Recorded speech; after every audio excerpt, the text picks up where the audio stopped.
Bonjour chers internautes, je m'appelle Suzanne Dijoux, je me présente donc je suis enseignante en musique en conservatoire, enseignante de piano, enseignante de chant et aussi des cours de formation musicale soutien que j'ai ouvert pour des élèves avec des troubles d'apprentissage et des élèves en situation de handicap. Je suis également formatrice au sein de l'association Mèche, Musique et Situation de Handicap. Ça va faire à peu près 10 ans que je suis formatrice. Donc, au sein de ce festival dédié à la créativité, ici, je vais vous parler, enfin, j'espère, à mon humble petite place, c'est-à-dire de créativité pédagogique.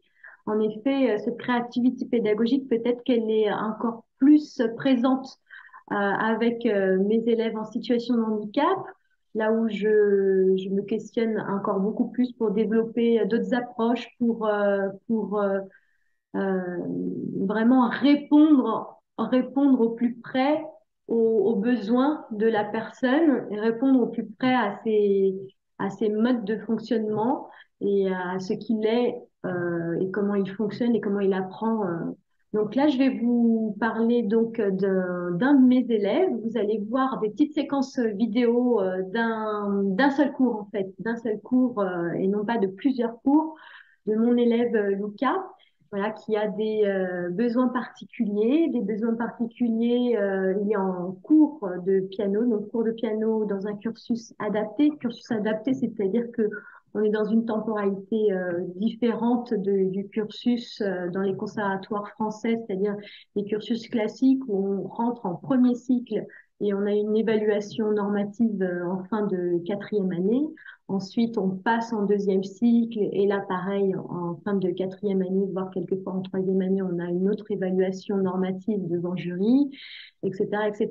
Là, on part plutôt sur des projets à plus court terme, qui vont quelquefois des projets pédagogiques de 6 mois jusqu'à des projets d'un an, où on peut se projeter sur des étapes, des acquisitions, des objectifs d'apprentissage petit à petit avec notre élève, voilà, et avec des évaluations aussi qui sont différenciées. Et donc, au sein de mon conservatoire, avec l'accord du directeur et de l'équipe pédagogique, administrative, on a mis en place donc ce fameux cursus adapté avec une temporalité différente en fonction des besoins de chaque élève et des élèves en situation de handicap.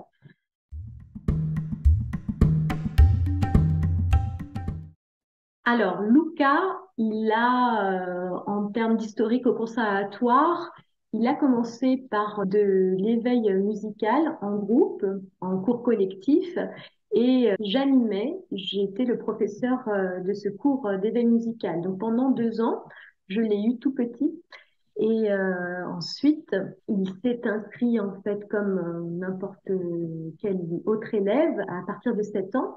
Il s'est inscrit à un cours de piano. Il a demandé le piano.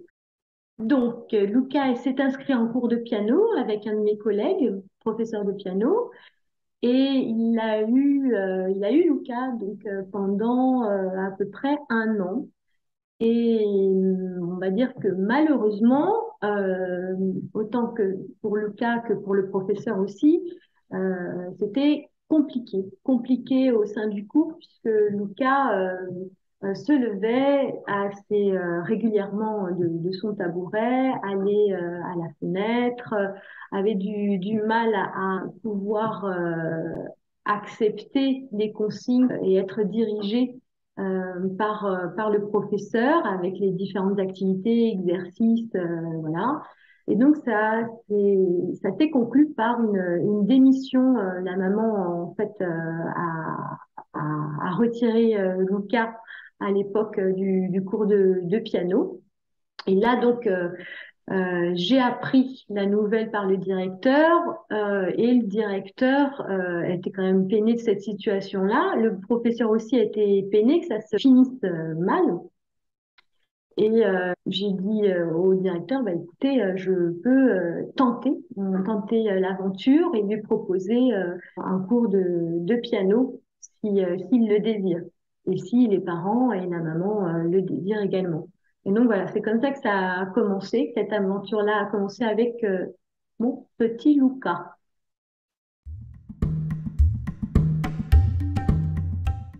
Donc, Luca, il a besoin de beaucoup de rituels. Il a besoin qu'on puisse prévoir d'anticiper, de programmer beaucoup au niveau de la temporalité aussi, de programmer toutes les actions, toutes les tâches que l'on va faire, de séquencer énormément les tâches, de pouvoir aussi être souple, c'est-à-dire souple dans le fait que il puisse avoir des moments où on va dire qu'il part un peu ailleurs ou qu'il se laisse plus facilement perturber par des distractions ou par des réflexions. Et donc, il ne va pas pouvoir, si on n'a pas, par exemple, répondu à cette distraction ou à cette autre réflexion qui n'était pas l'objectif visé pendant la séance, le cours de piano, par exemple, eh bien, il ne va pas pouvoir passer à autre chose. Donc, il a un mode de fonctionnement qui lui est propre.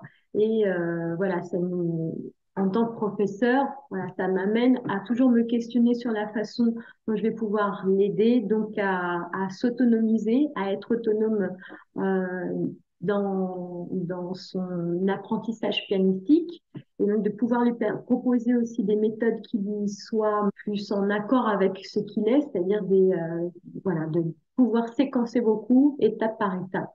Autre chose, Luca a besoin aussi de décortiquer énormément les gestes puisqu'il il a on va dire, alors je parle de limites, mais je parle beaucoup plus de besoins pour ces élèves-là et de solutions que de difficultés, de limitations. Voilà, ils sont ce qu'ils sont. Et en termes de gestuelle et de praxi fine, il a voilà besoin qu'on aille pareil étape par étape et beaucoup de répétitions pour que les gestes puissent être coordonnés et s'automatiser au fur et à mesure du temps. Voilà pour ces deux choses-là et ces deux besoins, on va dire, les plus importants pour Luca. Alors, je vais vous présenter différentes vignettes vidéo sur Luca, avec pour la majorité de ces vignettes-là, c'est le même cours et les différents temps de ce cours que je proposais à l'époque. Et une dernière vignette avec Luca quelques années plus tard en audition. Voilà. Je vais vous montrer une première séquence, c'est le début du cours de piano de Luca, et ensuite je vous détaillerai un certain nombre de points qui me paraissent importants à souligner. Lucas, tu viens? On choisit comme d'habitude notre objectif. À tout à l'heure.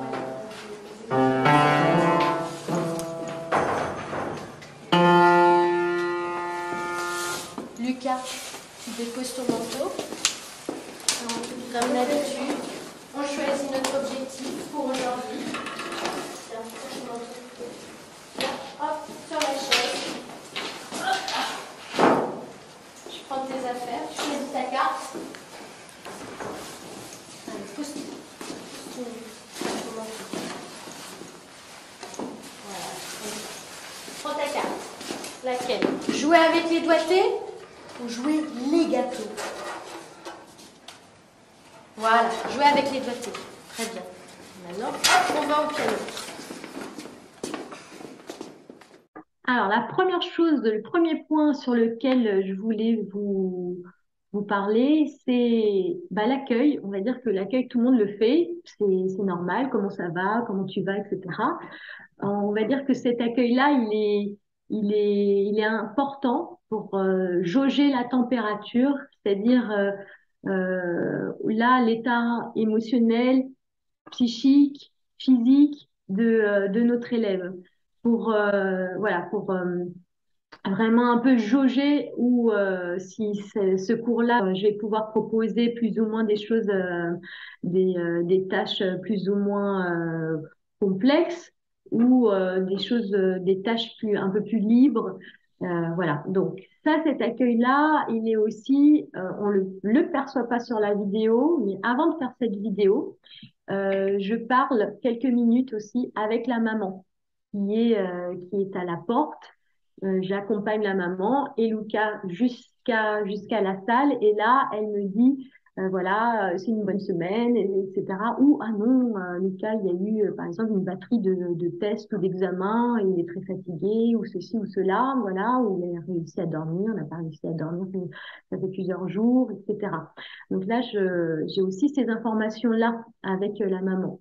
Ce qu'on peut aussi, je peux vous dire le deuxième point, c'est que la maman entre aussi dans le cours. Donc la maman, c'est un pilier dire, de la dimension pédagogique, cet accompagnement qui se fait de façon tripartite, le professeur, enfin d'abord l'élève, le professeur et un des parents, là en l'occurrence la maman, qui assistait au cours de Luca pour pouvoir ensuite dans la semaine proposer aussi elle son accompagnement pour le mettre à la tâche, l'aiguiller pour qu'il puisse se mettre à travailler, à se concentrer et à essayer de répéter les exercices qu'il faut répéter. Donc toujours pour l'accueil, pour revenir à ce moment d'accueil, eh bien, je vais dire que rajoute, euh, je rajoute.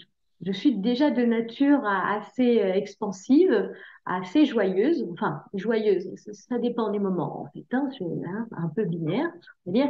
Mais je l'accueille avec beaucoup d'enthousiasme et dans le ton de voix, en termes de savoir-être, dans le ton de ma voix, je vais exprimer en fait beaucoup plus d'émotions. Je vais lui parler et toujours chercher le regard et aussi être de plus en plus proche de lui pour attirer son attention, développer aussi toute la communication donc non verbale voilà, qui rajoute dans la compréhension du message oral. Donc, un autre point que je voulais vous faire part, c'est le fait de structurer le cours. Dans cette séquence, très rapidement, on voit sur un pupitre une feuille avec trois grandes étapes, c'est-à-dire il y a un piano, le dessin d'un piano droit, ensuite le dessin d'une clé de sol avec des notes et de musique, donc c'est la partie formation musicale ou solfège, et retour au piano. Eh bien, en fait, c'est le séquençage du cours qui est représenté de manière graphique. Donc ça, c'est très structurant et essentiel, je trouve, pour que Lucas puisse prévoir, jauger de la temporalité, parce qu'il a une très bonne conscience du temps qui passe, c'est-à-dire du temps des différents moments. 30 minutes, un quart d'heure, voilà, il sait exactement situer cela. Et ça lui permet aussi de savoir ce qu'on attend de lui, dans quel cadre on est et où on en est aussi au niveau du cours, si on est au début, si on est à la fin, combien de temps il reste, etc. Donc ça, c'est pour structurer au niveau du temps, c'est important. Ça donne en fait un cadre très sécurisant pour Lucas.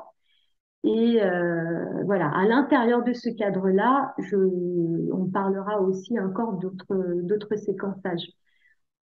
J'ai aussi un autre point, c'est le choix, vous avez pu percevoir aussi, le choix entre des objectifs d'apprentissage. C'est que Luca, avec ses supports de pictogrammes ou des supports des petites feuilles avec écrit les différents objectifs, il choisit un objectif qui a été bien évidemment choisi au départ par moi, c'est-à-dire par là où je veux l'amener, je priorise certains objectifs, mais le fait qu'il choisisse aussi son objectif va permettre, qu'il soit plus motivé à se mettre en activité, dans l'activité, et aussi à parler d'auto-évaluation, comme on pourra le voir dans une autre séquence plus tard. Donc, le choix de cet objectif, là, pour le coup, dans ce cours-là, il a choisi de jouer avec les doigtés, non pas de jouer les gâteaux.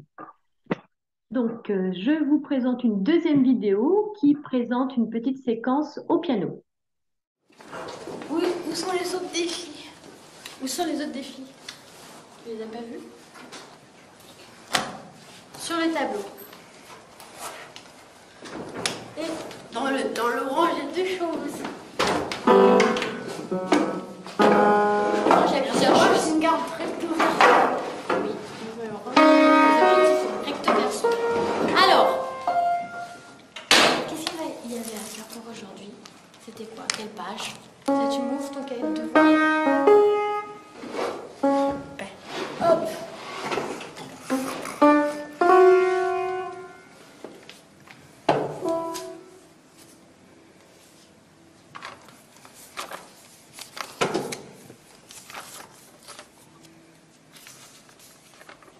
Ah, je crois que c'est là. Pourquoi ça fait 4,18? 4,18? Comment ça, 4,18? Hop, c'est ici, regarde. Pour le 2 décembre. Aujourd'hui, on est le 2 décembre. Ah, voilà qu'il est bien ouvert, celui. 17. Voilà. Hop. Page 17. Page 17. On enlève tout. On enlève tout ça. Oui, on n'en est pas encore là. Page 17. On y va? Page 2. D'accord. Vas-y.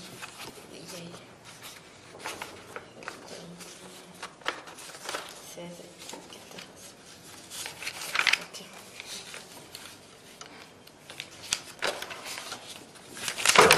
Voilà, allez, on se positionne au piano. Regarde, lève-toi un tout petit peu, on se positionne bien, on met le tabouret comme il faut, au milieu, au centre, à peu près au centre, le piano bien. Tu peux te lever, voilà. Voilà. Alors, jouer main gauche avec le bon doigté, page 17, chanson tendre, oh là là. Ah, mais c'est ici, page 17. Page 17. La main gauche. Alors, la main droite, elle est là, derrière. La main gauche, on la positionne, le dos bien droit du pianiste. Oui, Anaïs qui est là.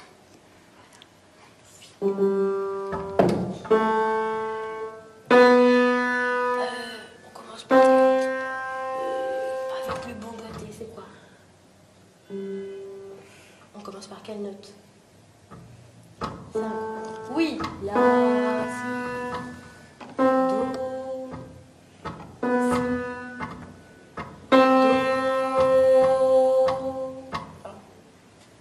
do, la. Et justement, l'objectif du jour, c'est quoi? C'est jouer avec les doigtés. Toute la première mesure, elle était très bien. Oh mince, hop, je la remets là, parce qu'elle colle mieux. Toute la première mesure, sauf que ici, le do, il est joué avec quel doigt, là, c'est quoi? Quel doigt joue le do? 1.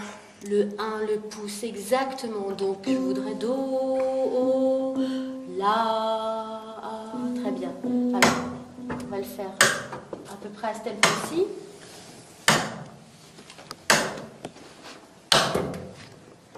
C'est prêt? On compte 1, 2, 3, 4. Une mesure à vide. Avant de commencer, et on joue les deux premières mesures. 1, 2, 3, 4. La, si, do, la. Tu m'as joué la bonne deuxième mesure, mais pas le début avec moi parce que tu t'amuses à changer les pédales. Merci. On ne touche pas les pédales. Tu veux savoir me faire quoi? Je veux bien que tu mettes une pédale différente si tu veux, mais il faut arriver à jouer avec le bon doigté. C'est quoi les cette deux pédale? premières mesures. C'est quoi cette pédale? Laquelle? C'est la 3, la troisième. C'est la pédale qui prolonge le son. D'accord? Donc si tu veux, tu peux la mettre, mais moi je veux les deux premières mesures avec le bon doigté, main gauche. Tu mets la pédale si tu veux. On y va? On compte 4. Positionne ta main. Oh, le bon doigté, le bon doigté. Non, c'est pas bon. La, si,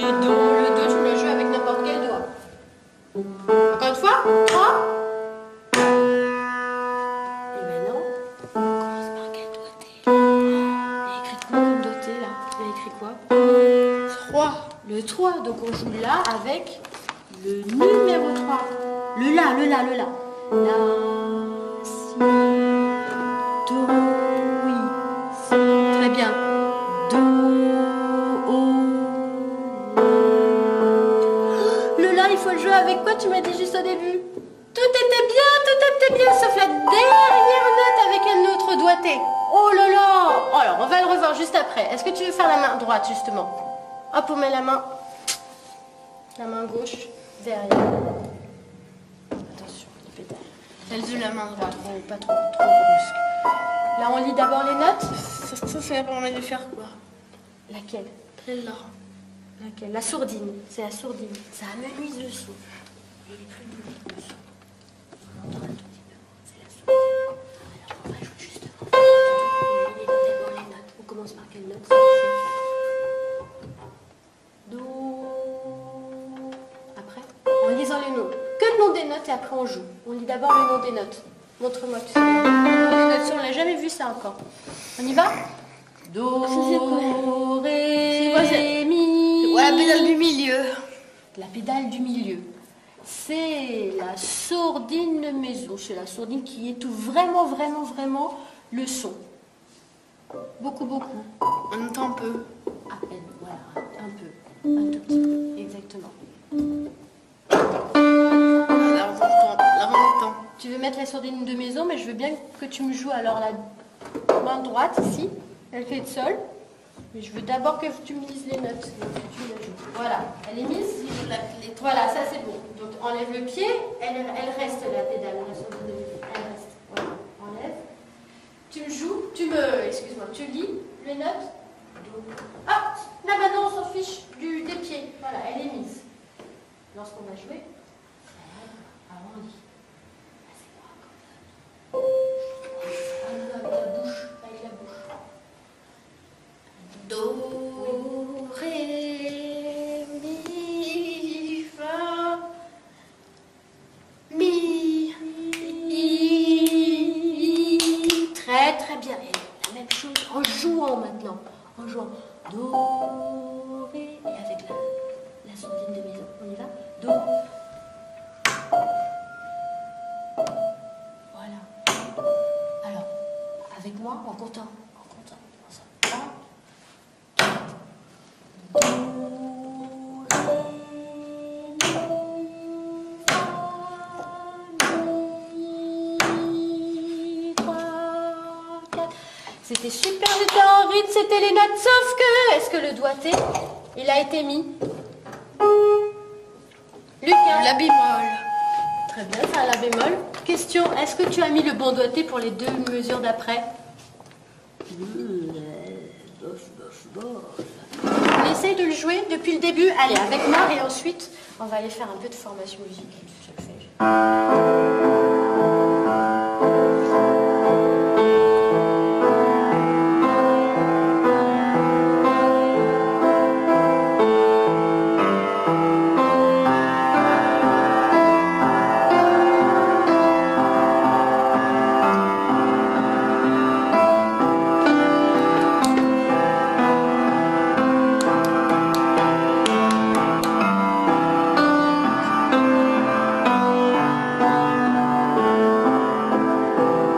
Avec moi, tu joues.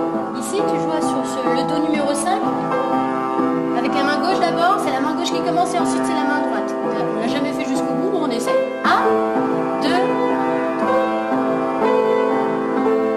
Oui. La main droite.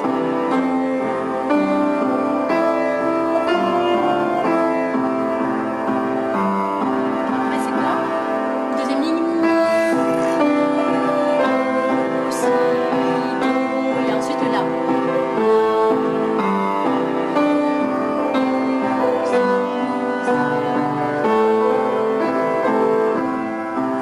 Oui, c'est bien!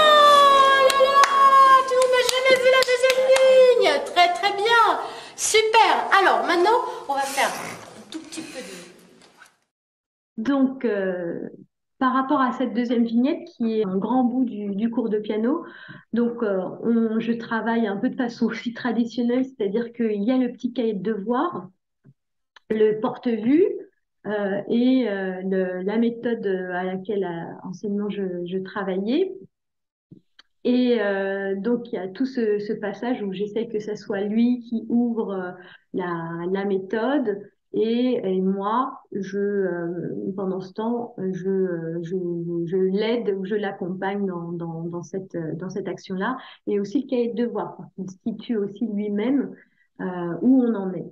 Donc, le but je pense, pour tous les professeurs, c'est que l'élève soit autonome. Donc, autonome. Et là, comme Lucas a un besoin d'un accompagnement dans sa planification des différentes tâches.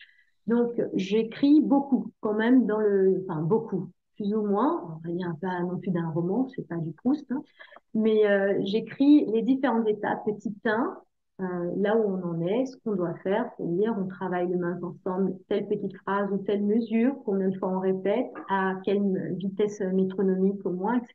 Petit 2, petit 3. Et donc cette recherche-là, elle est pas assez... En effet, c'est une recherche de la méthode, c'est pas figé.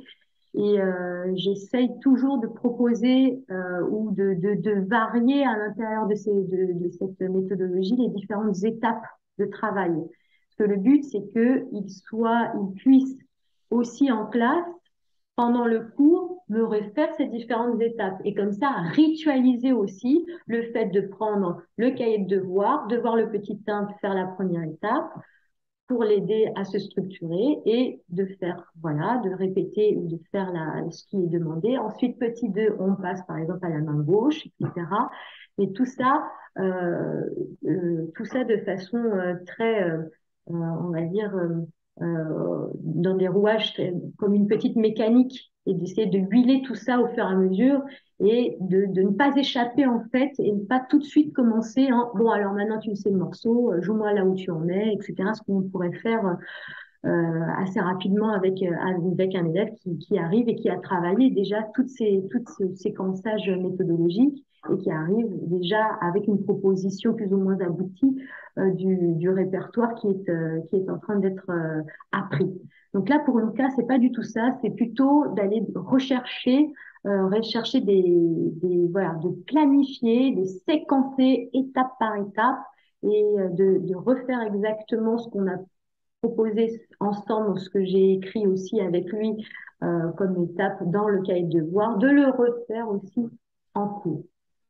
Alors, je voulais vous parler plus précisément justement de cette action d'ouvrir lui-même son cahier de devoir, d'ouvrir lui-même à la bonne page la méthode de piano, et non pas que moi je le fasse pour lui, mais c'est justement le rendre en fait actif.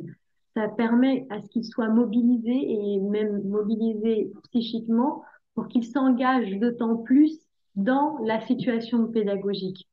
C'est-à-dire que je vais, moi, penser non pas à court terme, mais penser vraiment à long terme pour que tous ces gestes-là deviennent des habitudes, toutes ces actions-là deviennent des habitudes et que lui, pendant le cours et aussi à la maison et aussi dans sa vie de musicien, il puisse faire tout cela de façon automatisée sans réfléchir. Alors, dans cette séquence aussi de piano, on peut voir des choses de façon peut-être de l'ordre du détail et aussi des façons de faire habituelles.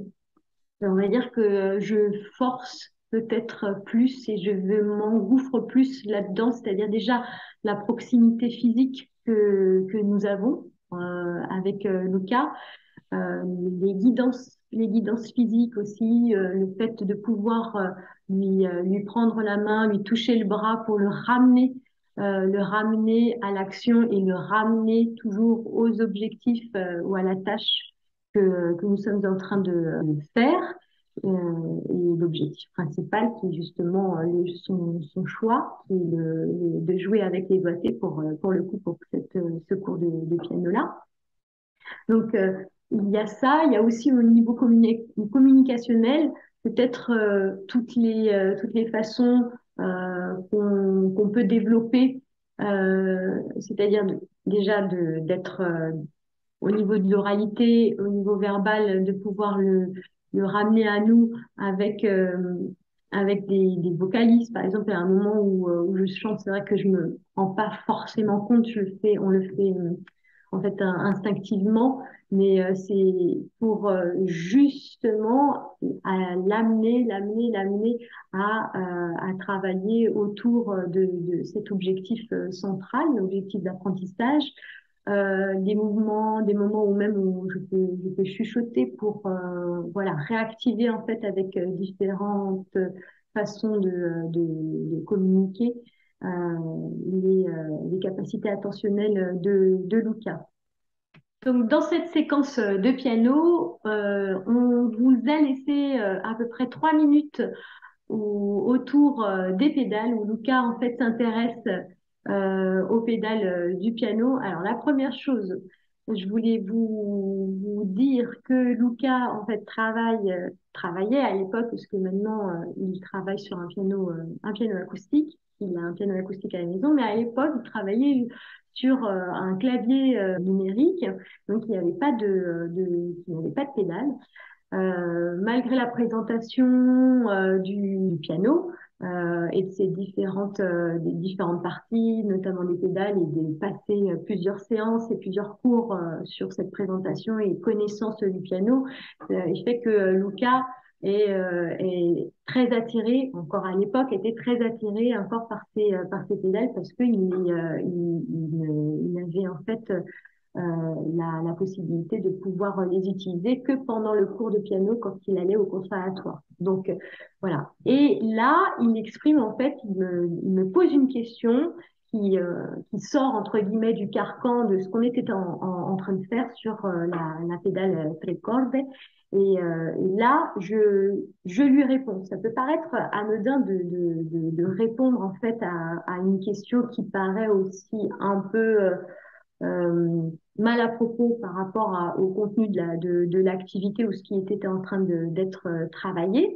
Mais en fait, là, c'est important de pouvoir répondre aux besoins de nos élèves, de répondre et d'aller au plus proche de là où ils sont. Parce que la crainte, en fait, et la difficulté qui peut se produire pour nous en tant que même professeur et pour l'élève aussi, c'est que si on répond pas à ces questions-là, on crée de la frustration et on va créer en fait un déséquilibre, c'est-à-dire des difficultés attentionnelles et on risque de perdre en fait notre élève et qu'il soit plus possible de continuer l'objectif d'apprentissage et ce qu'on était en train de faire ensemble jusqu'à présent. Autre chose qu'on pourrait aussi cette séquence-là, c'est le fait lorsque Luca en fait part en termes attentionnels, c'est-à-dire je le perds dans l'activité, et bien de le reprendre presque d'avoir nous on a quand même enfin nous, on peut avoir une oreille assez fine et de pouvoir lui parler dans la fréquence, à peu près la fréquence dans laquelle il est. C'est-à-dire la fréquence, non pas, on pourrait le prendre vraiment en termes de son, de hauteur de son et même de dynamique. C'est-à-dire pour qu'il faciliter, faciliter le retour dans l'activité et dans la poursuite du cours de piano. Vous allez voir maintenant une autre séquence vidéo et c'est une petite séquence vidéo sur la partie formation musicale du cours de Luca.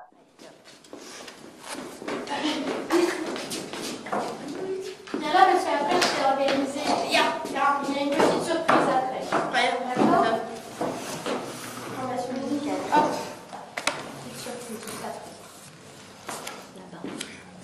Ah, Stéphane, oui. Pardon. Alors, hop. On était à la page 4, papillon. Le numéro 3, page 4, papillon. On fait du rythme. Ça. Ah, le rythme, page 4, papillon. On a cette page tortue.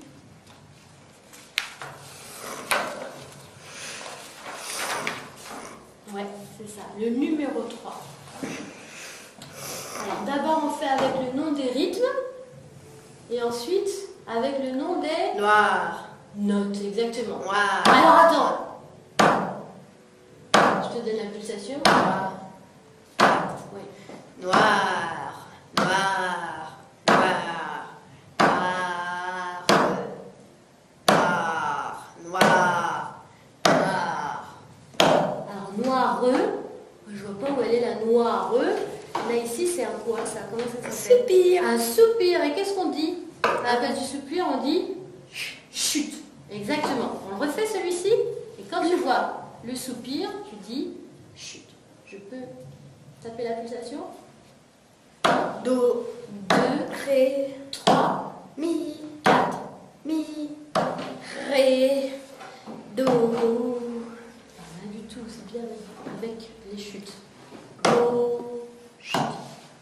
Ré, chute. Mi, chute. Mi, chute. Ré, do. On y va? À nous, celui-ci? Do. Ré. Et les soupirs, tu me les oublies? Oui. Ré. 4. Ré. Ré. Chut. Oui. Oui. Oui. Ré. Do. Voilà, super, très très bien, très très bien. Ensuite, on a les blanches, les blanches. Oh là, nouvelle valeur, on n'a pas encore vu, mais tu le connais déjà. Les blanches, ça dure combien de temps? 2 temps. Ça dure 2 temps, c'est facile. 2 temps, donc on dit blanche, blanche, blanche, blanche, blanche. On y va, celui-ci, les blanches, avec moi? Blanche. Blanche, Blanche. Blanche. Blanche. Blanche. Super. Pour la prochaine Il y a fois, aussi la blanche pointée. tu feras l'exercice 4 Il y a- de il y a la la- plage. Il y a aussi la blanche De l'exercice 4 de la pointée. plage. Juste la blanche Il y a pointée. aussi la blanche pointée, exactement. Mais pour l'instant, on est aux blanches, au noir et au sous. Bien, voilà, exactement. Alors là, on va finir. Regarde, il y a quelque chose là qui t'attend là-bas. Il y a quelque chose de caché. Lucas, dans la salle. Il y a quelque chose qui est caché sous un petit drap. Regarde là-bas. Donc, dans cette séquence, vous avez pu voir en fait un petit bout de formation musicale, d'un cours de formation musicale, puisque c'est inséré dans le cours de piano, puisque Luca, en fait, à l'époque, n'avait pas de cours de formation musicale d'une heure ou 1 heure et demie conjointe avec de la pratique collective.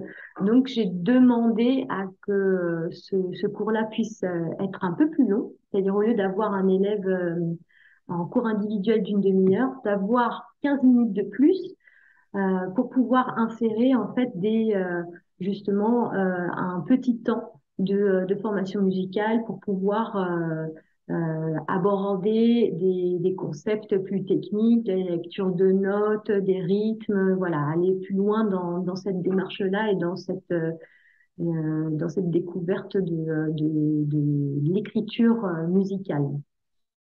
Alors, ce qu'on peut apercevoir, c'est qu'on sort du lieu du piano, de l'espace piano, l'espace apprentissage piano pur, et on se dirige vers une table. Donc, c'est toujours en fait la même, c'est une sorte de ritualisation spatiale, c'est toujours la même table, c'est la table qui est dédiée au petit quart d'heure de formation musicale. Voilà, ça aide énormément Lucas, qui a besoin de cette ritualisation et pour le réassurer en fait psychiquement et également pour qu'il puisse anticiper son environnement, anticiper ce que les tâches et les activités qu'il va faire. Donc ce coin entre guillemets formation musicale qui est dédié permet à ce qu'il soit plus concentré et actif dans cet apprentissage-là. En termes de spatialisation, si je voulais vous parler de la salle de cours, qui est une grande salle, j'imagine que vous avez perçu, elle est assez grande, c'est une salle de pratique collective. Donc dans la salle, c'est important aussi d'avoir justement du mobilier pour pouvoir ranger des éléments distracteurs comme du matériel ou des djembés, des choses comme ça, ou d'autres outils ou instruments qui pourraient être traînés à droite et à gauche. Donc ça, c'est une salle quand même qui reste assez sobre, rangée et aussi neutre, sans trop d'affiches, sans trop de choses qui permettent à ce que nos cas puissent aussi avoir des capacités attentionnelles plus longues et plus grandes. Autre chose, donc le fait d'avoir une grande salle, pour revenir sur la proximité physique, on le fait aussi de façon, enfin je le fais de façon instinctive, mais c'est d'être dans cette proximité vraiment presque peau à peau, quoi. C'est pour qu'ils puissent se sentir plus contenus, puisque la salle est pour le coup très spacieuse. Alors, vous allez voir maintenant une autre petite vignette vidéo sur la surprise. Viens, on y va.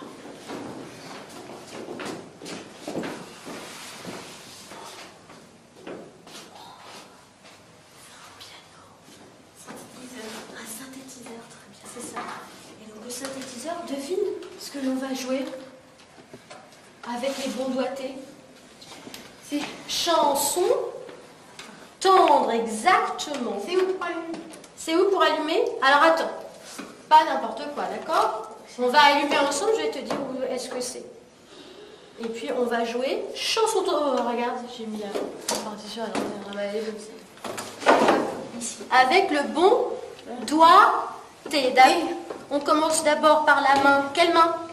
Main gauche ou la main droite? La main gauche. La main gauche et ensuite la main droite. Alors tu appuies ici. Vas-y. Sur le bouton rouge. Super. T'essayes le son, est-ce qu'il te plaît, celui-ci? On essaye celui-ci et on essaiera un autre son. Et le 86. Ok, soit le 01, soit le 86. Le 1. Le 1. Alors c'est parti. Où sont les dos? Le point est activé. Le quoi? Alors, on place sa main gauche. La main gauche d'abord. Alors là, t'es un petit peu bas là, pour le coup. On met bien au milieu. Voilà. La main gauche. Main droite. Vas-y, t'essayes. Main gauche.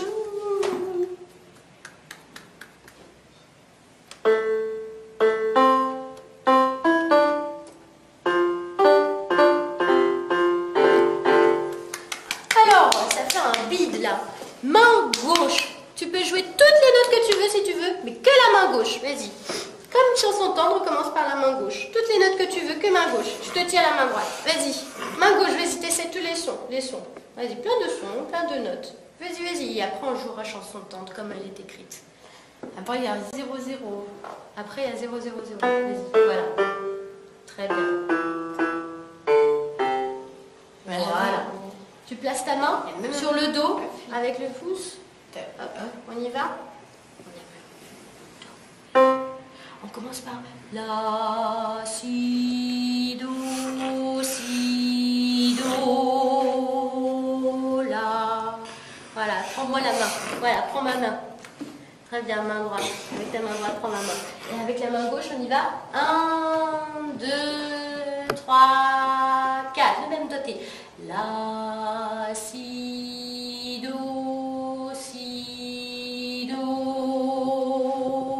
la. Ouais, mais quand tu veux, mais c'est à toi de jouer maintenant. La, si, do. Je veux le bon doigté, c'est l'objectif du jour. Pour avoir beaucoup de temps en plus. La, si, do. On y va ensemble. 3, 4.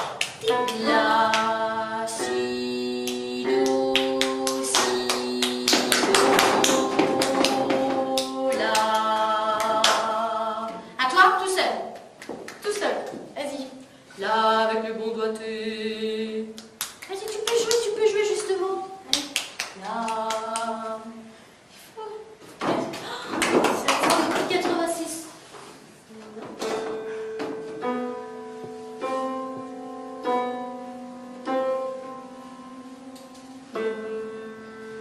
avec ce son-là. La, si, vas-y. Stop. Oui, oui. La.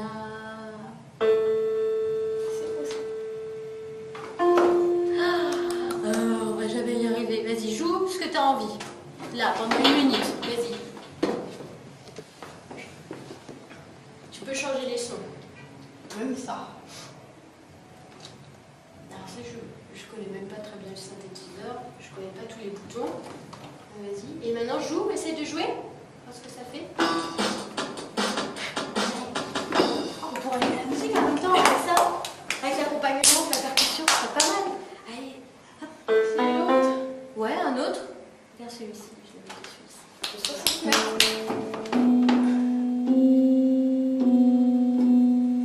Piano. Le piano Aussi. Il y a le 1 et la 86. Le piano. Oui, le 1 et le 86. Le 69 Et 87. Et puis le 40. 50. Voilà, il nous reste peu de temps. On va finir. Il nous reste 30 secondes. Ah, et celui-ci, il est joli, celui-ci aussi. C'est le piano électrique. Piano électrique, exactement, un synthétiseur. On joue, on finit par chanson temps. Allez, on finit par chanson temps. Allez, et après, on le ramène. Je le ramènerai aussi pour la semaine prochaine, d'accord? On y va? Là, ici, tu places ta main, on y va. 3, 4.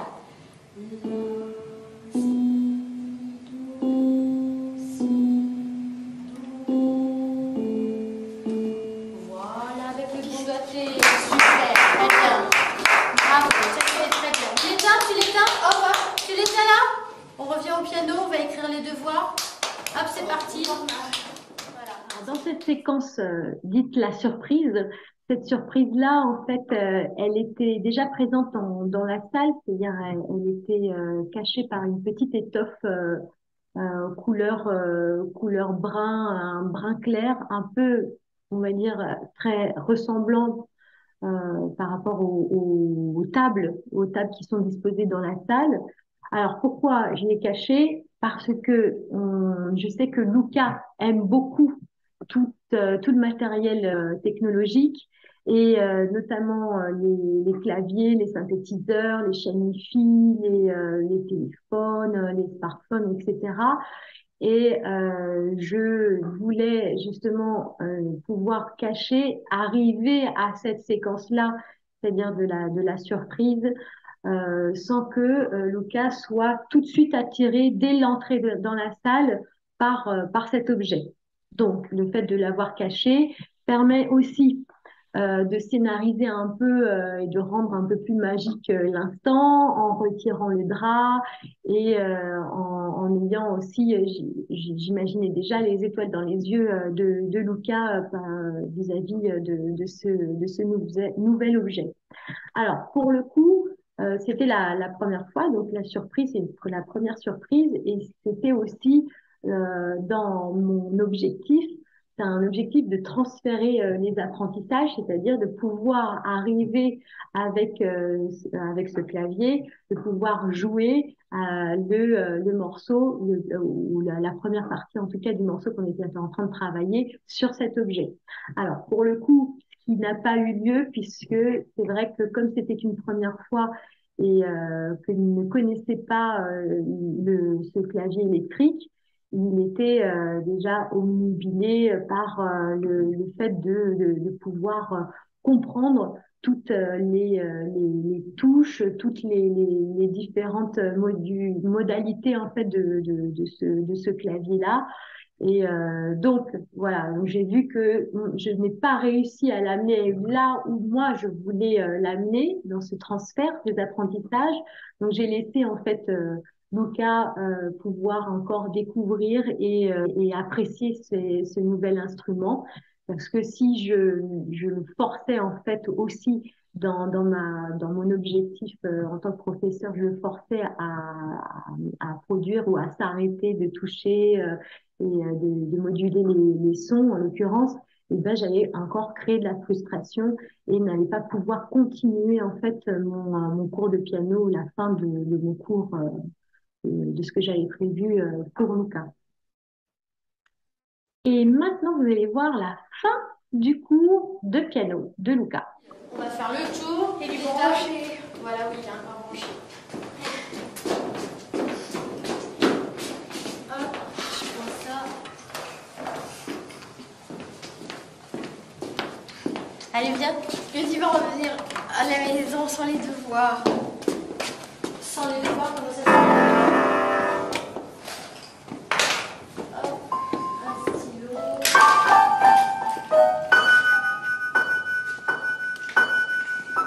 Bleu.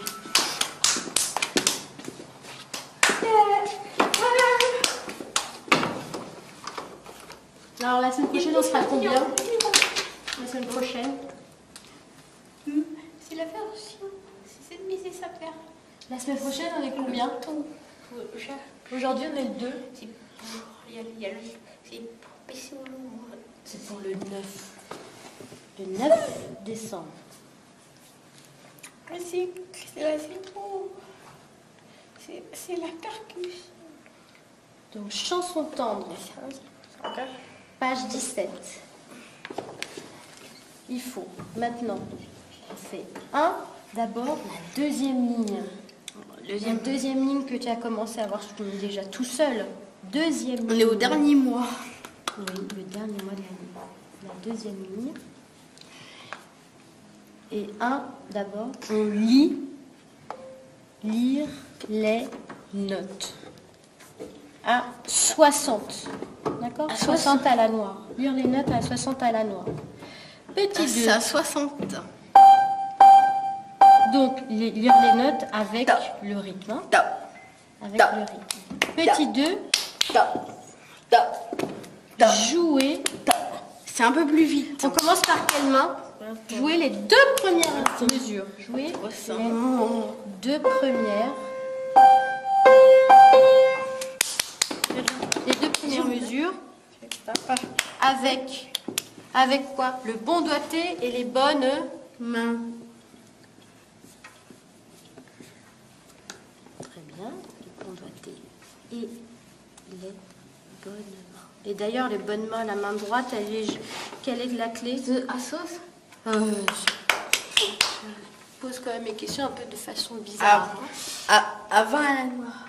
Alors, la main droite, À on suit quelle clé? La clé de sol ou la clé de fa? à 160 à la noire. À 160, non, à 60 à la noire. Les bonnes mains.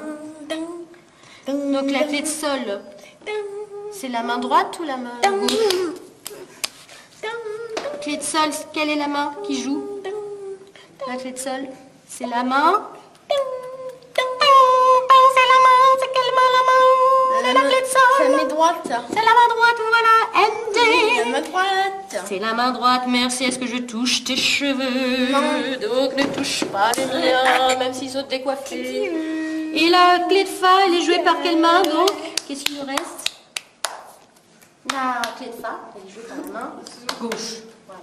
Ensuite, pour formation musicale, on continue, on fait page. Oh, c'était quelle page la formation musicale? Avec les blanches, c'était quoi comme page? La page des blanches. 11 oiseaux. 11 chants. Ah, chant, c'est l'oiseau, mais là, c'est page de rythme, c'est papillon.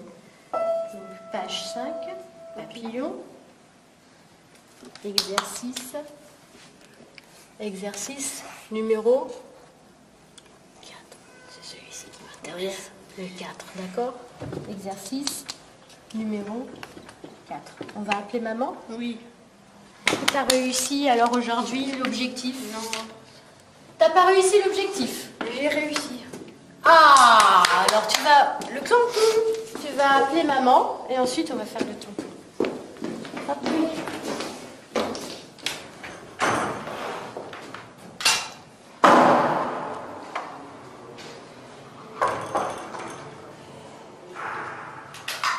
On va dire à quoi? Ah bah.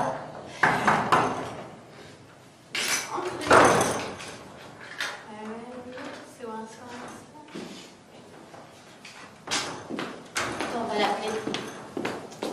On va l'appeler. Maman!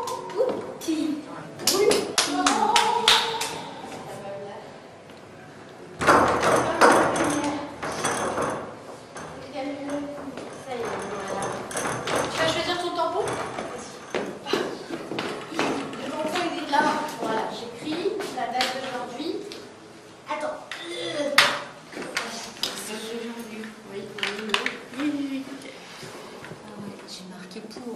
C'est le 2. On est le 2 aujourd'hui. Et c'était quoi l'objectif? Jouer avec les doigtés. avec les doigtés. Les bons doigtés. Très bien. Hop, tu choisis celle-ci. Donc là, on va décider. Et tu mets là, en dessous de la date, l'objectif. Voilà, super. Déjà, Très bien. On va ranger, on range ses affaires. Tu prends ton manteau. Quand tu comptes les tampons. Voilà. Oui, ça a été. Voilà. Ouais, c'est bien. Alors, vous avez assisté donc à la fin du cours de Luca avec un peu comme tous les cours, hein, un petit topo sur le cahier de devoirs. C'est-à-dire que là, comme je vous l'ai dit en début, je détaille les étapes l'une après l'autre pour travailler la méthodologie de Luca, trouver en fait le séquençage le plus propice, le plus pertinent pour Luca et développer justement son autonomisation. Et c'est d'arriver à faire étape par étape ce qui est écrit sur le cahier pour qu'il puisse à la maison aussi et pendant le cours répéter, refaire ce qui lui est demandé. On a aussi à la fin en fait du cahier de devoirs, donc je le prends à l'envers et j'écris l'objectif qui a été choisi, l'objectif du cours, la date, et si cet objectif a été atteint ou partiellement atteint, on marque un petit coup de tampon. Voilà. Donc là, vous avez pu voir, j'ai plusieurs tampons. Lucas choisit le tampon qu'il a envie, qu'il préfère, et ensuite il marque il met son petit tampon en dessous de l'objectif, en accord avec moi. On se pose la question, est-ce qu'il a été, on l'a fait, est-ce qu'on a pu le réaliser, ou quand est-ce qu'il a été réalisé.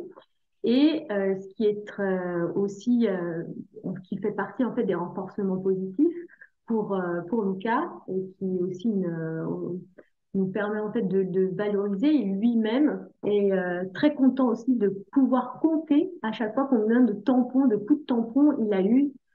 Voilà, ce qui le rend très très très heureux. Il voit qu'il a réussi des objectifs. Donc, quelquefois, en effet, il n'y a pas de coup de tampon parce que l'objectif n'a pas été encore réussi pendant le cours, mais ça n'empêche qu'on peut dire, bon, voilà, on retravaillera cet objectif-là et certainement une prochaine fois, on pourra l'atteindre, on va pouvoir mettre un coup de tampon, voilà, toujours de façon positive, d'amener les choses le plus positivement possible. Voici notre dernière vidéo avec Luca quelques années plus tard.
Et voici donc Luca en audition publique. Donc quelques années plus tard, adolescent, voilà, je pense que vous avez pu remarquer ses capacités pianistiques et aussi ses capacités attentionnelles qui se sont développées malgré le contexte, malgré la situation avec énormément de personnes à cette audition. On peut entendre ne serait-ce que le bruit, la toux, etc., des toux, etc. Donc là, on avait à peu près 70 à 80 personnes présentes dans la salle. Voilà, donc une belle performance pour Luca.